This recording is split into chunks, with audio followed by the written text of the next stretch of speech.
I'm Dennis Michael Dalton, born in 1947 on Canada Day at 1 in the morning.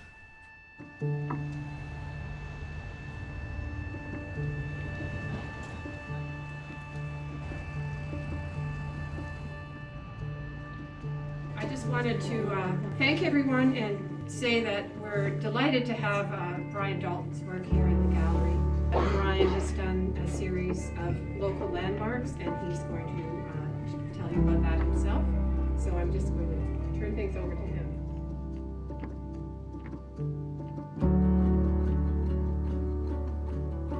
I heard that when George Burns was nervous, people said, "George, how do you overcome your nerves when you talk to a group of people?" And he said, "Well, the main thing is to be sincere. And if you can fake that, you've got it made." So I'll try to, but I will try to be sincere.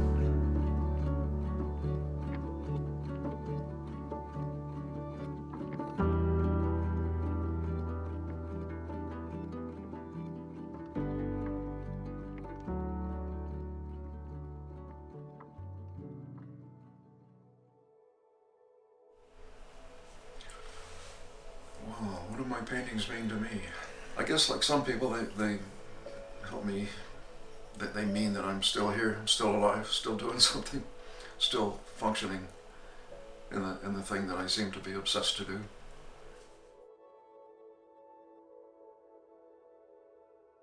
When I paint representationally to create the effect of what I'm perceiving, what I'm seeing, I guess I'd like them to become images that convey the way the subject or the scene acts on me, like in the Waterfall series.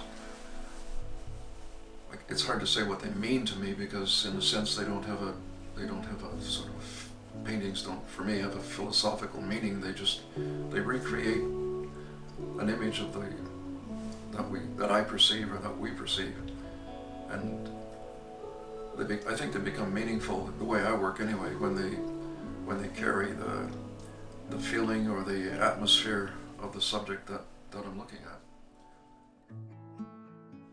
What advice do you have, or would you give to an aspiring artist?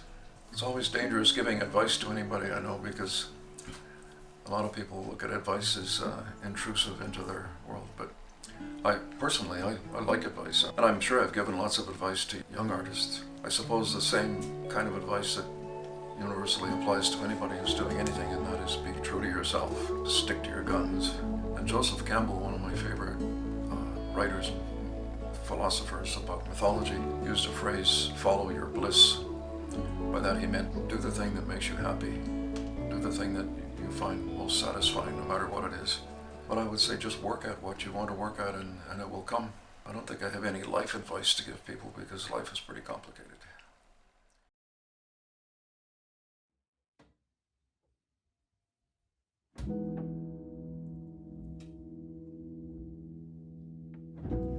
My uncle was a chaplain in World War II. He was born in 1902, and he spent 6 years in Europe, and started in England and went to France and Belgium and Holland to the border of Germany. He was a gregarious, amazing kind of guy in many ways, who knew Shakespeare inside out. And I took 350 or so of his 500 and some entries in his 6-year diary and illustrated 200 of them. I used about 350 to illustrate. And that took me about 5 years, and it was a grueling kind of thing, but for some reason I just kept at it. It was one of those projects that I didn't see the end in sight, and it didn't matter. Here it is. Oh, shucks. Anybody have glasses that magnify? Drugstore. Yes, it does. Mine are, whoa.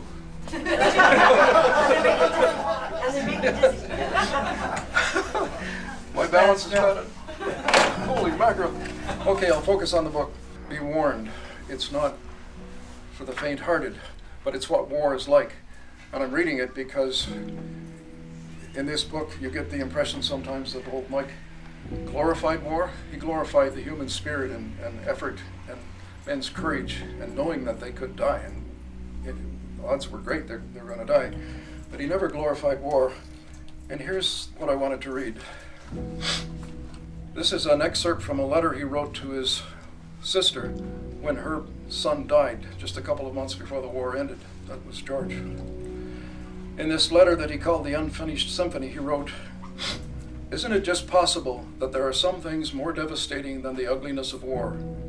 Isn't it just possible that future historians may centuries hence will write about the glorious 20th century crusaders liberating nation after nation from the heel of the proud oppressor for the welfare of God's kingdom on earth and for the rights of man, for the preservation of the true faith and its natural concomitants, justice and charity, and never breathe a word about, semicolon, the blood, the guts, the sweat, the cold, the hunger, the sleepless nights, the trail of little white crosses, the rotting corpses of unburied ally and enemy dead, a field day for rats and maggots, the pathetic sight of unmilked cows searching for food and water, and the stinking carcasses of horses, animals, men, dogs in every field and backyard, and the legless, eyeless heroes being jeeped back to the hospitals.